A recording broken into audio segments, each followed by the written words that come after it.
Welcome, everyone. This is Dr. O, and I'm with Amara, hi. Amara is in the house. This is a great time, but also a sad time because she's going to college. Yay! All right, but before she goes, we're going to have a moment of getting to know her, and she's going to which school? Winston-Salem State University. Winston-Salem State University. Do they also say WSSU? Yeah, I say that sometimes if I don't feel like saying the whole name. Oh, okay. All right, so we're going to play a game. Okay. Don't cheat. Okay. All right, so this game, the rules are simple. Okay. So I am going to read out the statements below. Okay. And if it's a real fact about WSSU, you shout Ram. If it's fake, you shout shame. Okay. Yeah. Okay. All right. So the first one, WSSU's famous mascot, the Ram, actually has an official first name, and his name is Ammon the Ram. Ram. Ram? Ram. It is completely true. Yes, it is completely true. The mascot was named Ammon in 1978 during a homecoming contest chosen after a West African deity. Ooh, I didn't know that. Yes. So you learned something new today. All right, ready for this next one? Yeah. WSSU is the only HBCU in the entire United States that offers a Bachelor of Science degree in motorsports management to train students for careers in NASCAR.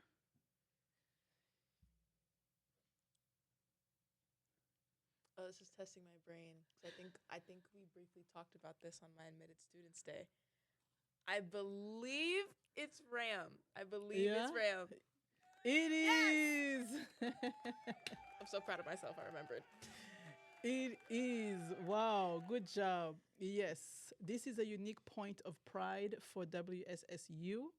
They launched the program in 2007 and are an official NASCAR campus lab. Oh yeah, we're just like that. Just like that.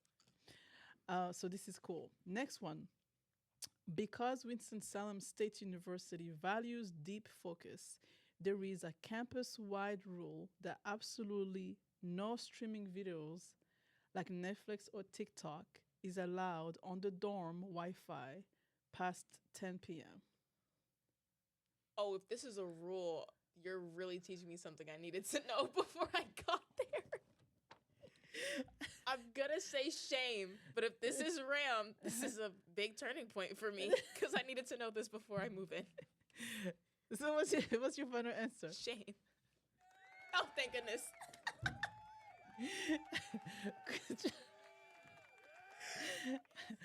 Good job. Yeah. It is absolutely not a rule. That would be 10 p.m. That's like 6 Woo. p.m. for these kids. Oh my goodness, if that was Ram, I would have been like, so why was this in none of my guides, my steps, no nothing. I don't remember this being in my curfew. So yes, this is completely not true. So you can stay up late if you need to talk to Brooklyn or studying without worrying about the Wi-Fi being turned off. Yes. All right, next one. WSSU was the very first historically black institution in the nation to award bachelor's degree in elementary education. What? Ooh. In the nation. In the nation? Oh my goodness, there's 80 plus HBCUs in the nation. I'm going to go with Ram. I want to give them that credit. I hope I'm not wrong though. Ram? I'm going with Ram. You sure? I mean, you have this Why are confidence. you why are you No, no, making me doubt myself? no. I want to go Ram. You're making me doubt Ram. myself. Yes, it Yes. is. Good job. Good job. Good job. Yes. Awesome. Awesome. I'm 4 for 4. Yes. Wow, you are doing I'm great. 4 for 4. Listen, you are ready. You are ready for Winston-Salem. But it is true. Founded in 1892 as the Slater Industrial Academy, the school made history in 1925 when it was authorized to hand out 4-year elementary teaching degrees. Oh, so less than 30 years Listen, after they opened. yeah, Oh. that is so cool. All right, so the next one, the official university colors that you will be wearing all over campus are scarlet and gold. Shame. Shame. Shame. Shame, shame, shame, shame. Oh, so what are the colors? Red and white.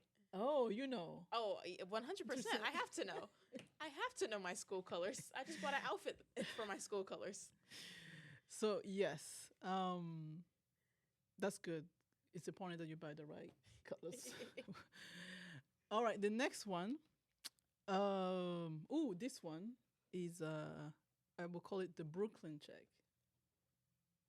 All right, WSSU has a secret rule that if you have a younger sister named Brooklyn, she is legally required to pack your bags, clean your room, and miss you terribly while you're gone. Oh, this is Ram 100%. What it is 100%.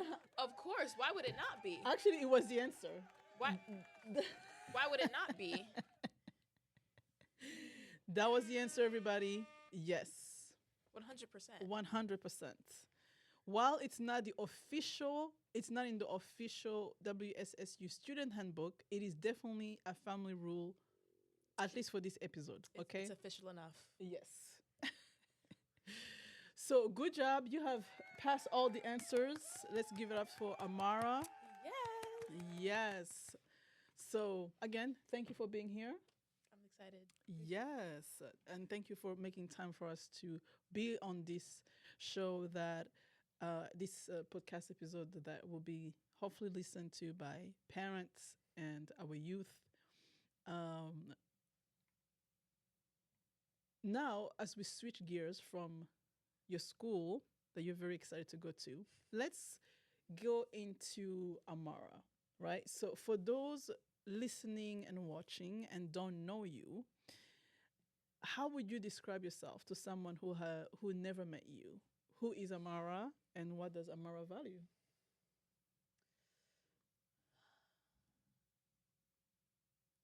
I always need like a second to get my words together. I feel like that always happens when people ask you questions about yourself. You're like, okay, give me a second. Yes.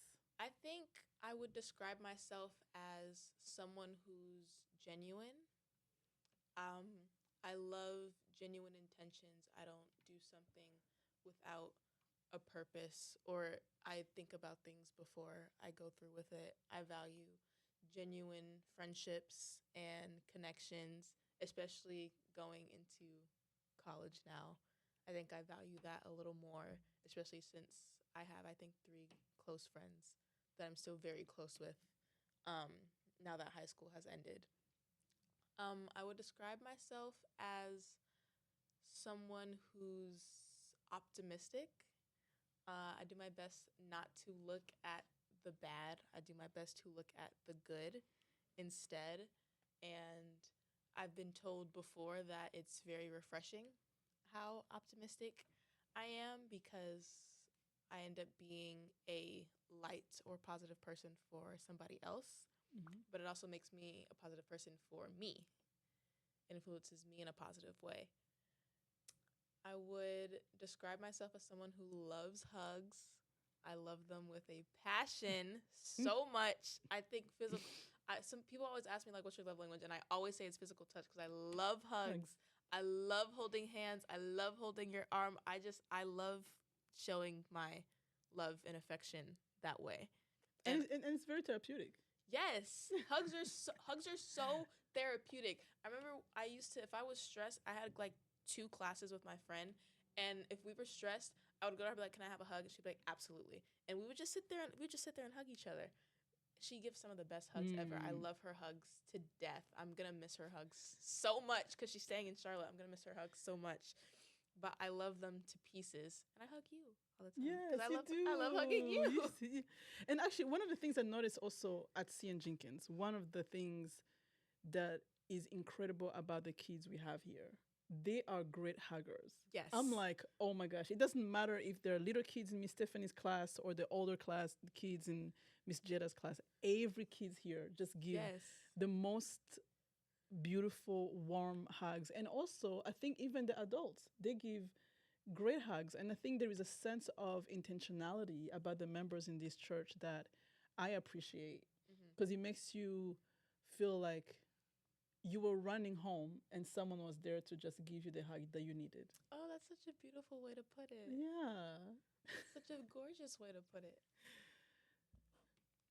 I just, I think I think I've gotten more comfortable with greeting people with a hug Mm. at church. Cause I used to just do it with friends, but Hmm. now like if I'm just saying hello to somebody at church, even if it's just good morning, I greet them with a hug. Oh, nice. I think it's just I don't know, it's kind of just become part of what I do in the mornings. I was hugging everybody this Mm. past Sunday. Yes, I was leaving, but I was literally hugging Yeah. everybody. I was just like, I'm getting all of my hugs in before I go. I have to. So everybody was getting a hug from Everybody. me You get a on hug. Sunday. You get a hug. You get a hug. It was so nice though, because everybody reciprocated. They were all like, "Oh yes," and everybody hugged me back. So it was great. All right, everyone. Before you keep going, we will be right back. Don't go anywhere, everybody. We have Amara, and there is still more to discover about her.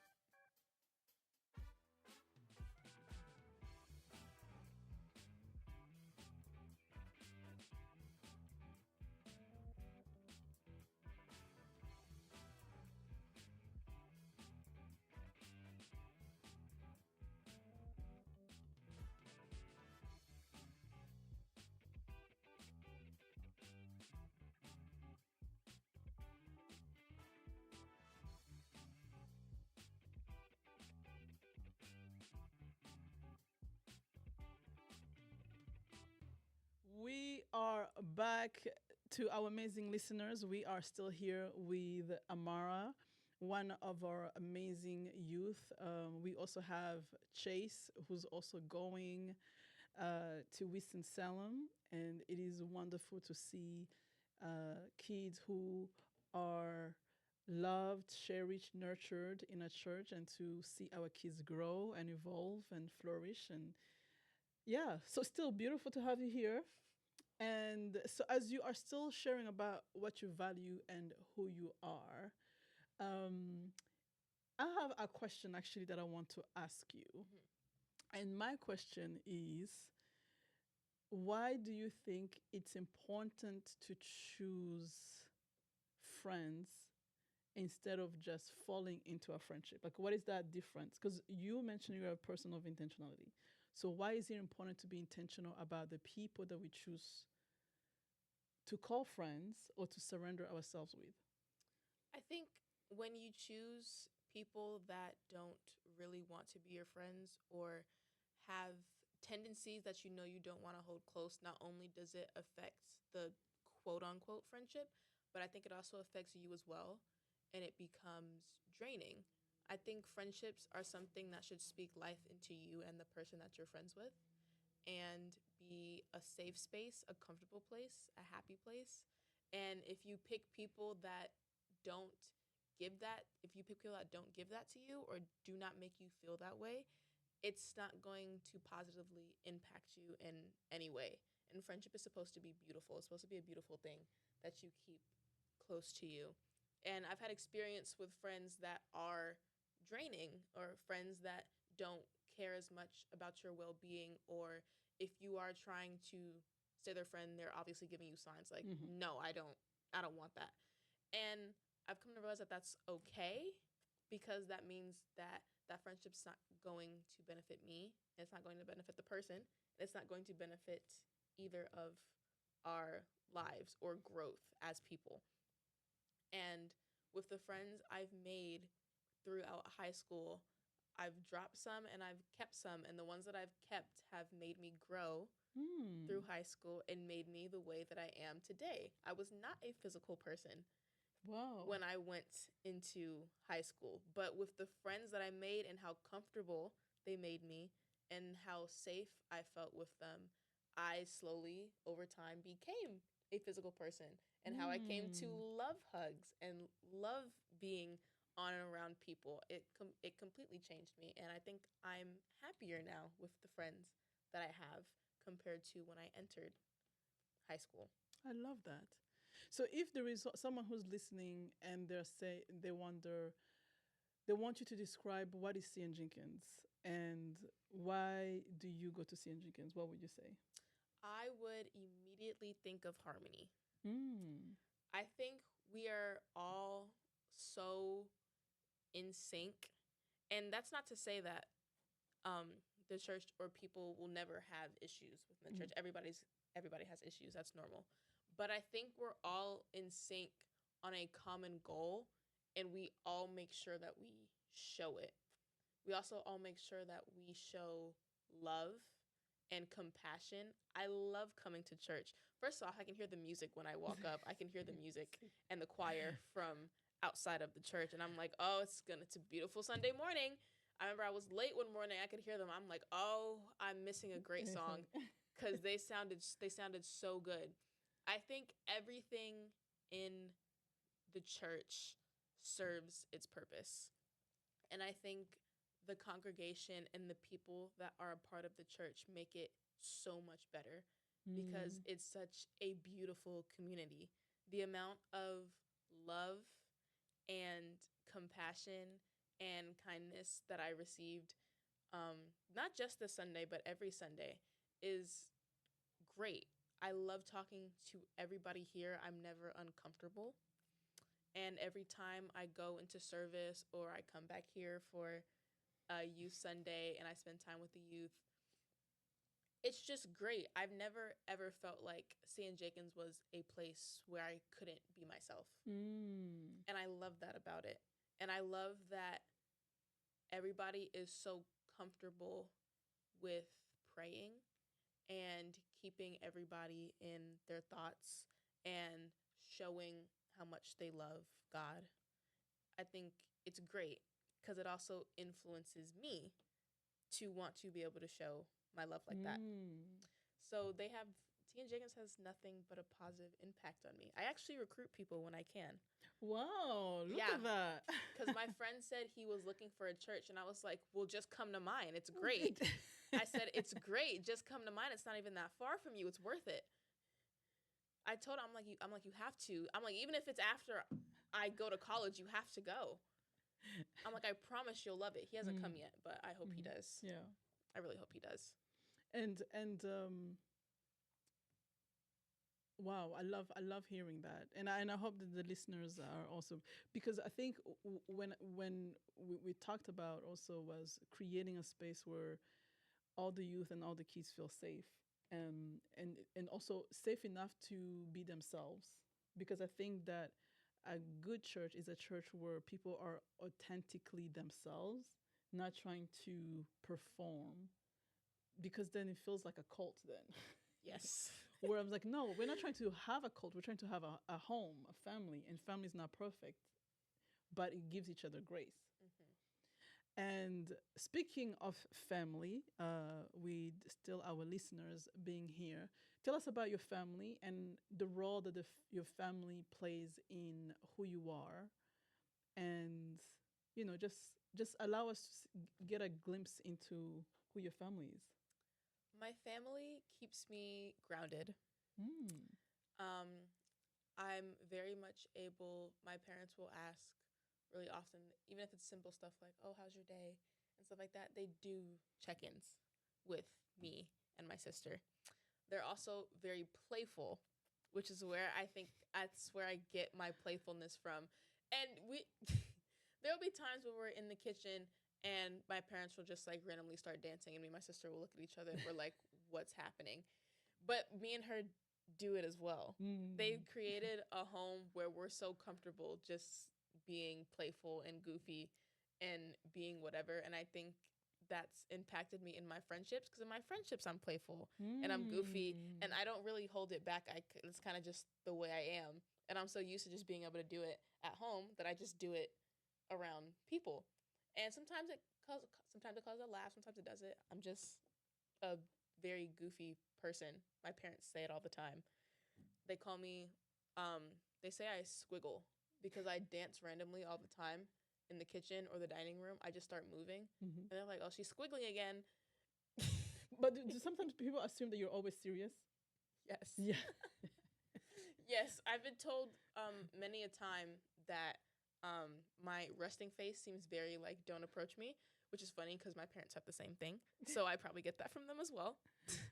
But I've been told that th- they'll just be like nervous to approach me because I look like I don't wish to be bothered. But then you actually talk to me, and I have like a smile on my face, and Mm. I'm kind. I'm willing to have a conversation. I'm like, oh, Yes, very, me. you're not serious at all. No, I'm not. I actually I can be serious, but I think certain serious situations it's hard for me to be serious. I am the type of person that might laugh in a serious situation, and it's not out of disrespect. Mhm. It's because that's how I handle it. It's, That's fair. That's fair. I actually I relate to you in more ways than one when it comes to that. yeah, it's I've gotten it under control a little bit, but Just a little, just a little bit. sometimes it slips out, and it's okay. It's if it stays that way, it stays that way. I'm not pressed about it. Um I will say the rest of my family, not just my parents, but the rest of my family is so full of love. Mm. And I feel like that's a very typical thing to say, but I genuinely mean it when I say my family is full of love. All of my family was so excited to come down for my graduation.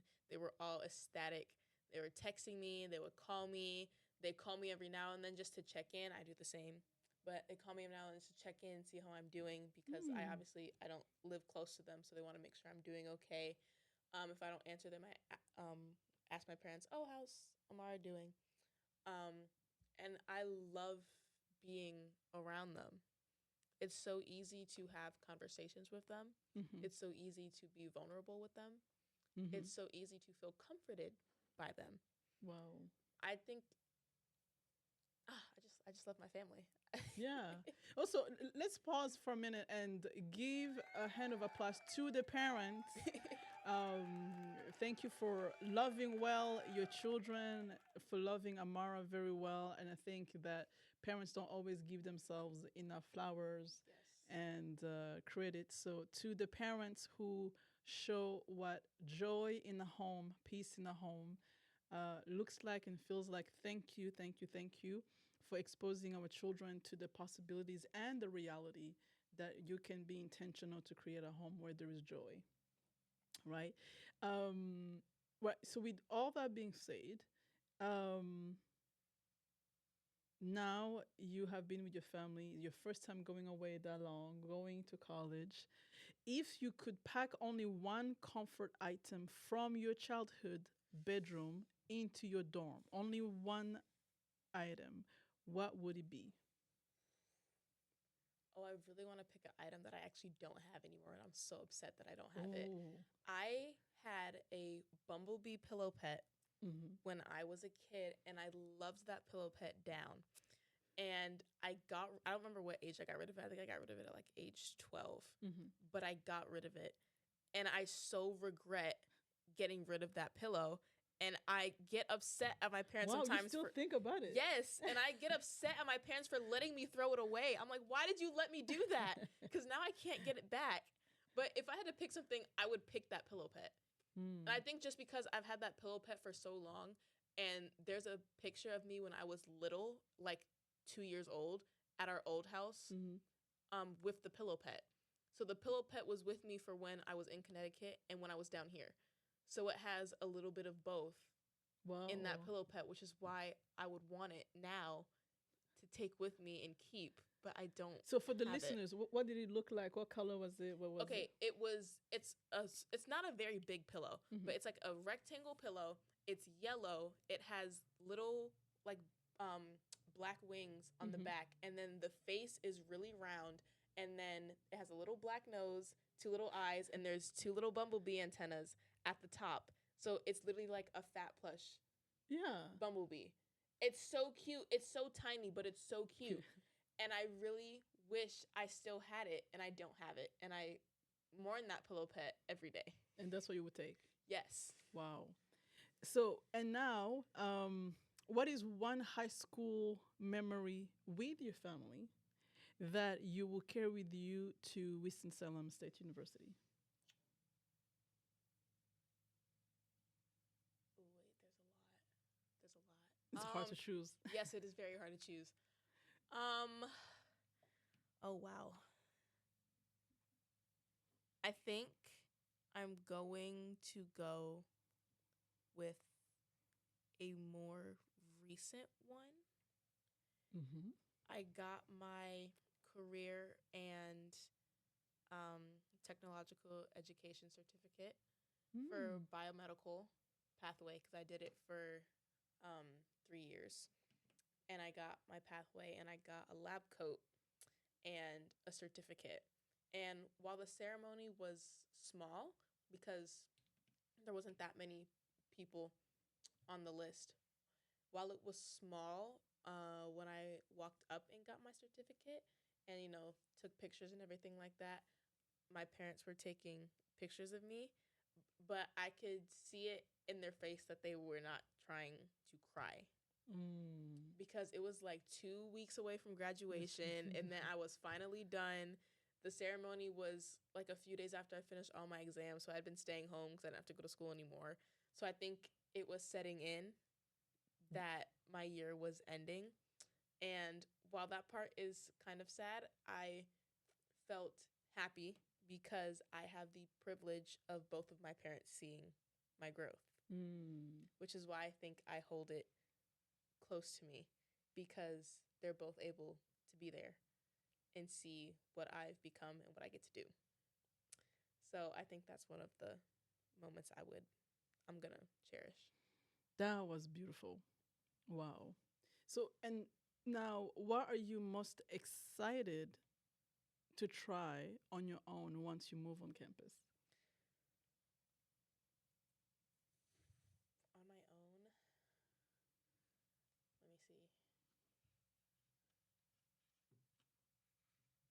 Honestly, I want to say taking care of myself Mm. because, I have my mom and dad have always been there to take care of me. So I'm going to obviously have to do it on my own. Like if I get sick or something like that, I have to take care of my own well being. But I think I'm excited to do that the most because I know that the change of having to do that is going to benefit me Mm. in a positive way. And it'll also teach me new ways to take care of myself. Because I think because I've had people to lean on, I don't lean on myself sometimes or like on my own habits that calm me down or take care of myself. So I think being able to be away where I have to have habits to keep myself comfortable, to keep myself and my mental Mm-hmm. safe. I think I'm going to learn habits that I'll take with me even after college. And I'll learn how to better take care of myself emotionally, physically, and mentally, Mm-hmm. and spiritually, Mm-hmm. and religiously. All of it. All of it in one bubble. We love that. Okay, that we celebrate that. We celebrate learning how to take care of ourselves. Now we are about to switch a little bit and talk about your sister Brooklyn. I promise the goal was not to make you cry. But again, it's to really allow also the listeners or those who have been seeing you at CN Jenkins, they see you being a pulpit assistant, they see you speak. By the way, you are an incredible public speaker in case Thank people you. who are listening don't know. And I'm very proud of you. I'm so proud of all the kids. And I remember when We called you last Sunday, you and Chase.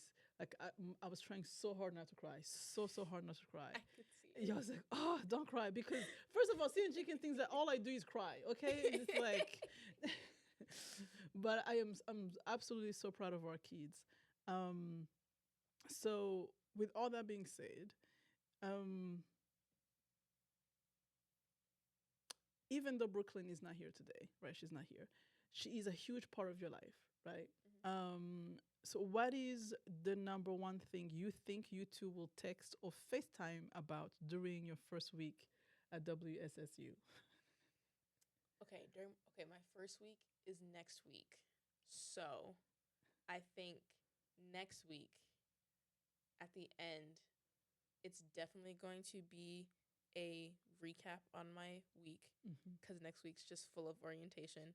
So all of the events, all of the fairs, all of the campus party, everything is we're gonna talk about all of that. But I think we're also gonna talk about how the first week of change is going, Mm. especially since she's going back to school soon. I go back to school a week before her, but Mm.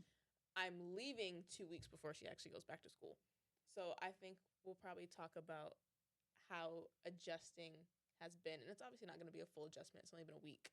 But just to check in and see if she's doing okay Mm-hmm. with how's her first week going without me being in the house Okay. and having to be a call or text away. So for a listener who may not, so for the listeners who may not know your sister Brooklyn, Hmm. what are her strengths? What makes Brooklyn Brooklyn? She's so goofy. Oh my goodness. And I know I said I'm goofy, but she's so goofy. It's really funny. And you know what? She makes us laugh all of the time Mm. because of how goofy she is. Something just happened last night. We were watching a movie, and you know Thong Song? Yeah. Okay, yeah. The song came on in the movie, and she immediately stopped washing the dishes and started like popping off and dancing in the kitchen. And I joined her, but we laughed first, and I could see my mom looking over like, "What is she doing?" Because she just dropped everything and started dancing. It was Mm. hilarious. But yeah, she's very goofy. She's very courageous. Mm. She's very courageous. And not just in school or anything like that, but with the things that she does, especially with soccer. Was just having a conversation the other day about how it might be a little hard for friendships and stuff in soccer because it's a predominantly white sport Mm-hmm. right now in the leagues that she's in. Mm-hmm. So it's going to be a little bit harder for her, but she's had slight preparation in because she's already been in soccer for a few years now. So she's had slight preparation for that. So I'm hoping that it prepared her. But she doesn't let it stop her because she loves soccer so much. Mm. So she pushes past it because she loves the sport more. And she's very good at it. She's very good. Very She good. is very, very good. I will always sing her praises. She is very good. I love watching her play. Also, you know what's one thing I'm excited about Brooklyn? To see her play in the Women's World Cup. That Yes. and she wants to so And bad. she will. She I wants can to tell so she bad. will. She's already planning now because she even asked me. She was like, "Does Winston-Salem have a soccer team?" See? Because she wants to play soccer and she wants it so bad. So she's already looking now. She's like, "Oh well, I need to find a school that has a really good women's soccer team, so I have the opportunity." I hope she remembers me when she's famous. I'm gonna be like, do you remember seeing Jenkins? Do you remember the church somewhere? Oh, there she in will. Charlotte? She won't forget. I know she won't. I know for a fact she will. She will not forget. So the other question then I have is, what is a specific piece of faith-filled advice or encouragement you want to leave behind for Brooklyn as she holds down the fort at home? As she gets a chance to listen to this or to see this, what do you want to leave her? I want her to remember that I am not her only village. Hmm. She has mom and dad. She has you. She has the youth here that they've grown closer like crazy. I think Alabama made them grow closer too. Like that Yeah. was crazy. Um, and then she has the friends that she holds dear to her. She has people around her, and I want her to learn that it's okay to lean on them when she needs it. It is not just her, but she also has God as a village. Mm. He is always there. If she ever needs anything, he is always there. She doesn't want to talk to anybody, go talk to God. Go tell him what's wrong. Even just talking out loud. You don't want to say it out loud, write it down and then pray about it.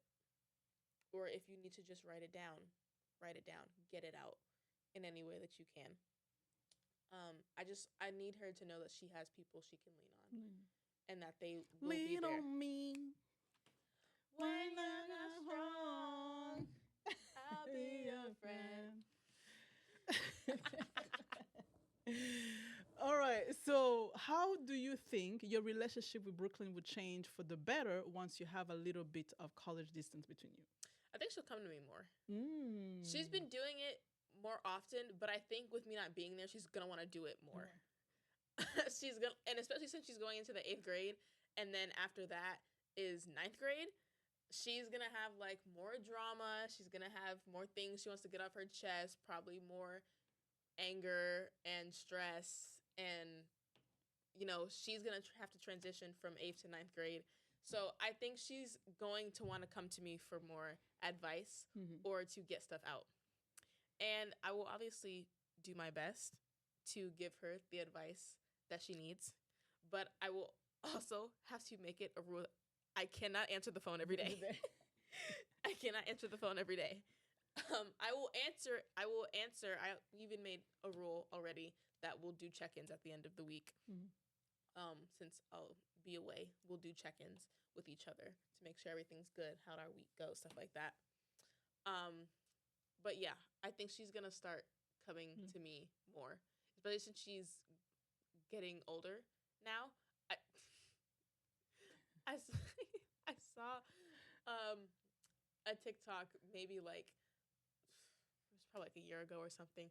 But they were like, I can't wait until my younger sibling is out of the snitch phase. And I think she's out of it. Oh, good. I think she's out of it.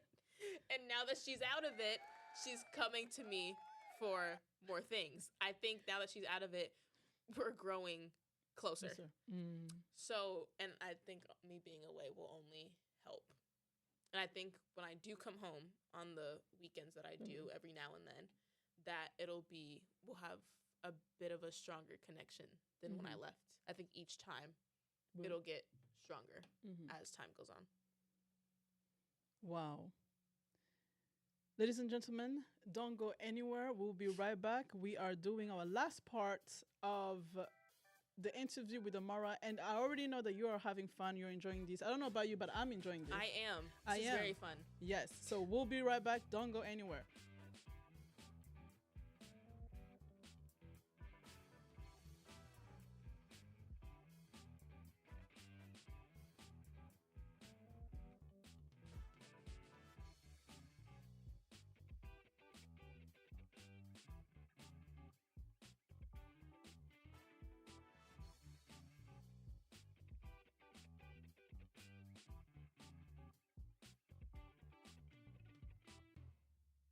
And we are back. Listen, if you are listening and you are not part of CN Jenkins, we hope that you get to come and visit us. We have youth Sundays the second Sunday of every month. Also, I'm getting tired of saying youth Sundays because it's not youth Sunday, it's just a Sunday. Mm. Like by saying that it's a youth Sunday, it means it's supposed to be something special. But there is nothing special about members of a church leading service Oh, wait, you're right. because it's almost like at first I think it was important so people knew, but after 4 years I think we don't need to say youth Sunday. Mm. Just come to church. Wait, you should do that. Hmm. Wait, why don't you do that this Sunday? Because I think people need slow transition. Mm. So I think I need to start mentioning it. And then actually.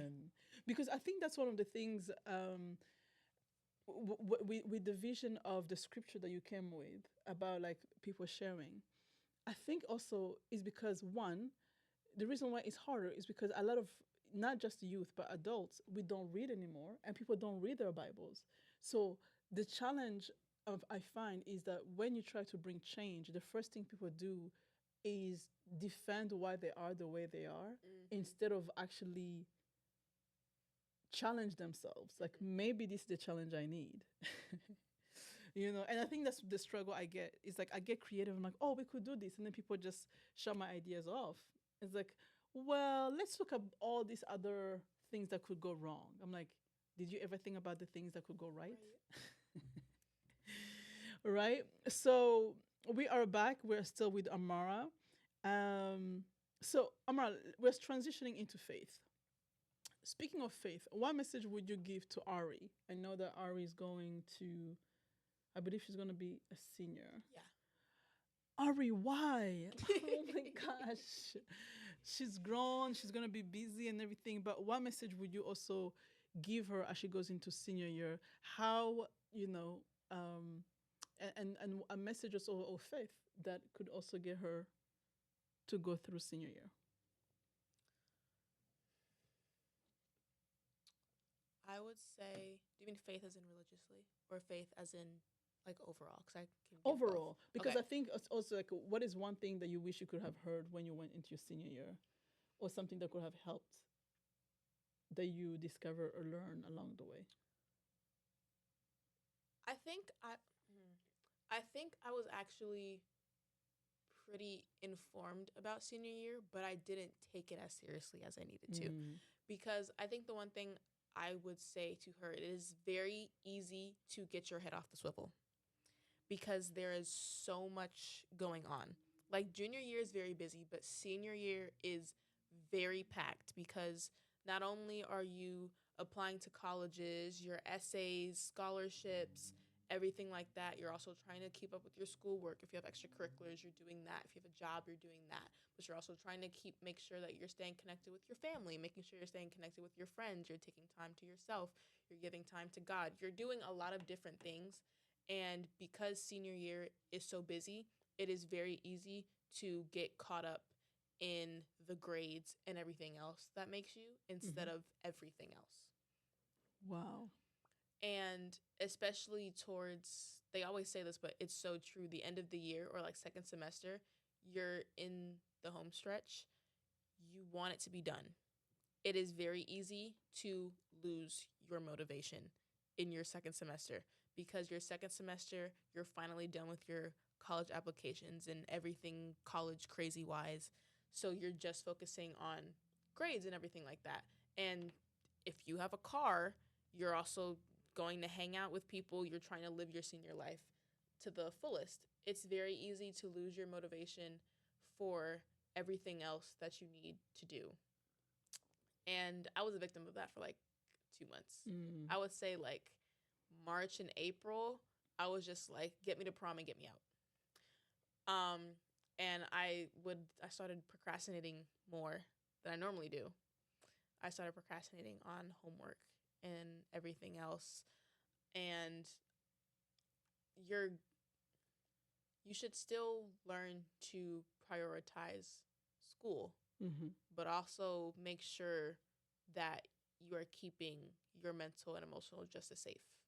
Because your grades is not all that matters. It matters because, they will reject you or kick you out of a college if Mm. you dip. Um, but it's also important to make sure that you know that senior year is not all about the grades and Mm. keeping yourself up to par. Yes. It's you have to, and senior year is a great time to get study habits, to get emotional well-being habits. It's a great time to get all of that because when you get to college you're going to need it, Mm-hmm. because now you still have a village, but your village isn't right at home, or it's not a 5 minute, 10 minute, 20 minute right away. It's not that close anymore, especially if you're out of state. I'm not, but I almost was. So it is very important to learn stuff like that now. Mm-hmm. Um, so keep up with your schoolwork, please do not drop your motivation. It is very easy, but please do not. Just remind yourself that you're in the home stretch now. It'll all be over soon. But also make sure that you are doing things to keep yourself okay and keep yourself happy and keep yourself grounded, whatever that may be. It can be something personal, it could be friends, it could be family, it could be meditation, it could be working out. Anything that's going to keep you emotionally, mentally, and spiritually okay. Mhm. Learn it now if you have not already. And I think this goes beyond just Ari, that this will apply to all the seniors and all those who are going to into senior year. Now, let's switch gears into your faith. What is a specific promise from God you want to hold on to when college gets stressful or overwhelming? He promises that he's always going to be there in the storm, in the quiet, wherever he is always going to be there when I need him. And I feel like college is going to really test my discipline a lot. Um, and I'm sort of struggling with it now, so I'm nervous for what um, college is going to be like in terms of keeping me connected to him. But I think going in, I just need to remember that even if I slip, he's going to catch me. Wow. He is going to catch me no matter what. And I think I just need to teach myself to try to go to him more before I slip. Mm-hmm. Because I think I've gotten into the habit of going to him when something is going wrong, instead of before it goes wrong, like all the time. Mm-hmm. I tend to go to him for um, beneficial wise instead of just talking to him or praying to connect. And I don't want that to be the case in college because it's kind of the case now, but I don't want it to be that way, especially not in college, not with the people I'm gonna meet. I I don't want it to be that way at all. Um, so I think just I need to remind myself that he is always in my corner and that I need to remember that and go to him whenever I can Mm-hmm. because he's going to keep me sane. He's going to keep me grounded. He's going to give me the guidance I need. He's going to show me what path I'm supposed to take. I just need to learn to listen. Wow. And how has your faith grown the most during your time in youth group or at this church? I think I have gotten so much more comfortable praying. Mm. I think before I was very nervous to pray in front of people, around people, or to people. But here at the church, I have gotten so comfortable saying, I'll pray for you and actually praying for you. Because I know a lot of people say, I'll pray for you and they don't do it. Mm-hmm. I've gotten, I'll say, I'll pray for you. I pray for you. When you say he wants to pray us out, I've gotten more comfortable offering myself up because I realized that my prayers do not have to be perfect because whatever I'm putting in it is already perfect to him. Mm. So I'm so much happier after I pray. I think I feel more fulfilled now that I pray. And I think the church has done nothing but help me in my comfortability and my safety with God. I feel God every time I speak with the congregation or speak Mm. to somebody from the church. I feel it every time. And Wow. every time I walk in, it is like in your face, like a wave. Wow. It's, yeah, it's great. And so then to end on the well, to almost end on this, and then there is the last question for you. How can your family and your church family, both of us, how can we best support and pray for you from a distance or from where we are going to be? Honestly, just keep praying for me, but also be there for me in case I specifically say like I need to be prayed for. Mm-hmm. Um, because I pray for people all the time and myself, but sometimes I need prayer from somebody Mm-hmm. else. So I think just um, you and the church family and my family being there if I need to call them and say, I need you to pray for me, or I need you to put me in your prayer. I need something. Being able to be there Mm-hmm. and being comfortable enough with me to be able to do that. And I think you guys already are, though. Yeah. You got we do it a lot, so I really don't think it'll be an issue. Yeah. But it's more of I think I'm really going to need it to continue Mm-hmm. into college because I already know it's going to be hard. Not saying it's going to be hard. The change is going to be hard. Having to keep track of everything is going to be hard. The shift from now having to be in my own space with a roommate instead of waking up to my family is going to be hard. Mm-hmm. I need the the comfort of knowing that I have people that will pray for me Mm-hmm. and knowing that they will if I ever ask.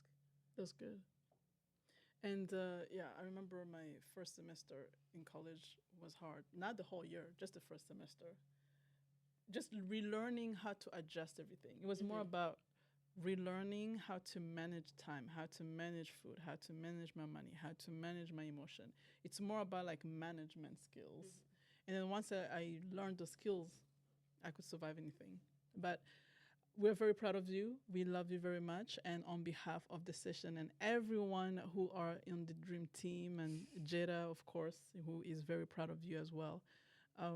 We love you. We're proud of you. And then, what last message then do you have to the listeners? A message of encouragement that you want to give the youth that are listening, your friends here. Um, you know, the floor is yours as you close us out. The message I would want to leave, I think, would be prioritizing yourself is not selfish. I think a lot of people see self care or things of that nature as being selfish, as in, like, no, you should be doing this, you should be doing Mm, that. Your purpose is this. And it's okay to live in your purpose, but you also have to remember you're a human being. You have a mind, you have a soul, you have a heart, you have emotional stability. You need to take care of it. You need to take care of yourself. And it is okay to do that. It is okay if, especially if you're the type of person that gives a lot to other people. mm, You're the person that's always there if somebody needs something, but you're not there for yourself. It's okay to take a break. You do not always have to be going. It does not make you lazy if you take a break. You do not always have to be moving on the go, doing something at every hour of the day. It's okay to take time, say, I need a moment, or I need a moment away. I need to go get this. Let me go get myself together. If you're like, well, let me run out, let me go get myself a coffee, or let me go for a walk, let me go for a run. Anything, all of that is okay. what about someone who's always addicted to scrolling? Now that I do struggle with, but I think that's also a form of discipline. What Mm, I've had to do is put a time limit on my phone, but you need a code for it to like unlock it. So what I did is I went to put the time limit and then I turned away from my phone and I randomly put in numbers so that I don't know what the code is. So that if my phone locks because I've scrolled too much, I can't unlock it because I don't know what the code is. I think you have to do things like that to get yourself to slowly break away.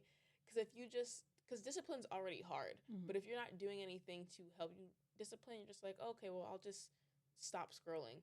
That doesn't always work. You need extra reinforcements, and it's okay if you need extra it's okay. reinforcements. I needed extra reinforcements because my scrolling was really bad.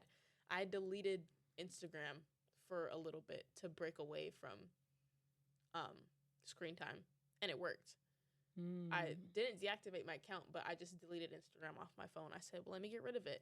And surprisingly, deleting Instagram also made my TikTok scrolling go down. So I didn't mm. delete TikTok, but I deleted Instagram. But somehow it impacted my TikTok scrolling, and my screen time went to like maybe 50 something minutes Wow. on TikTok instead of like 3 hours, 4 hours, 2 hours. I wasn't just continuously scrolling. I also think it's important to, I think it also helps if you notice when you start to scroll. Like, I know it's very easy to reach for phones when you first wake up or when you're going to bed.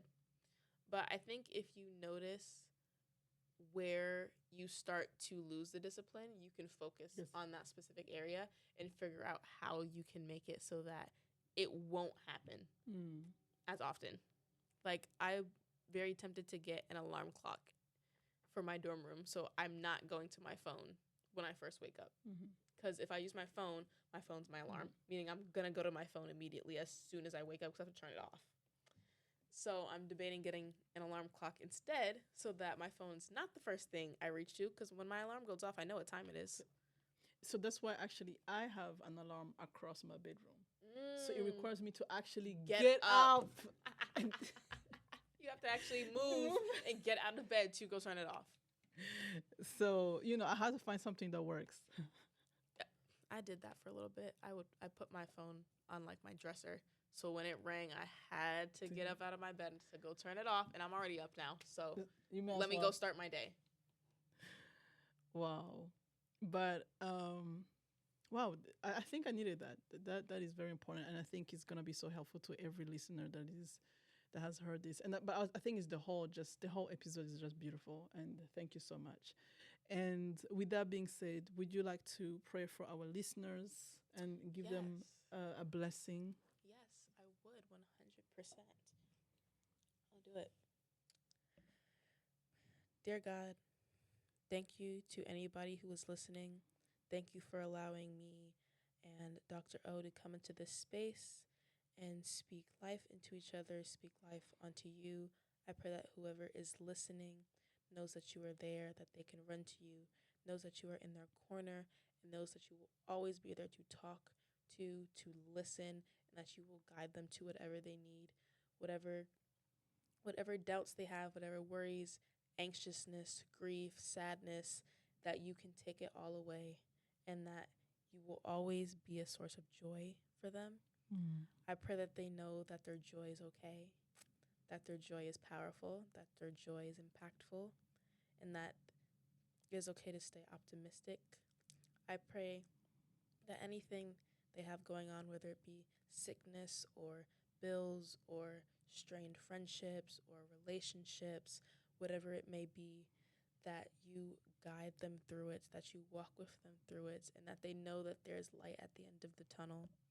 And I pray for Dr. O. I pray for her health as she gets ready to go into surgery next month. I pray that she will be okay, that you will be there with her, holding her hand through the entire thing, and that she will wake up to the utmost amount of love Mm. and passion from her loved ones, her friends, her church. Me, I will definitely call. And I pray that I remember to walk with you, that I remember that there's a village, and I pray Mm. that that village knows that they also have me and that I hold them dear. And I pray that you, God, that you guide my judgment and you guide my actions. You guide the listeners' actions. You guide Dr. O's actions. Mm. You guide all of us to where we are meant to be. And in Jesus' name I pray. Amen. Amen. That was wow, powerhouse. Okay, that's what they call the seasoned and anointed prayer. Ah, Wow, I thank you. felt it in my deep in my soul, deep in my soul. All right, listeners, I hope that you have been blessed. Again, thank you, Amara, for being with us, Thank you for and I having hope that you me. have enjoyed this episode. May God bless you. Continue to support our youth, our children, and our CN Jenkins.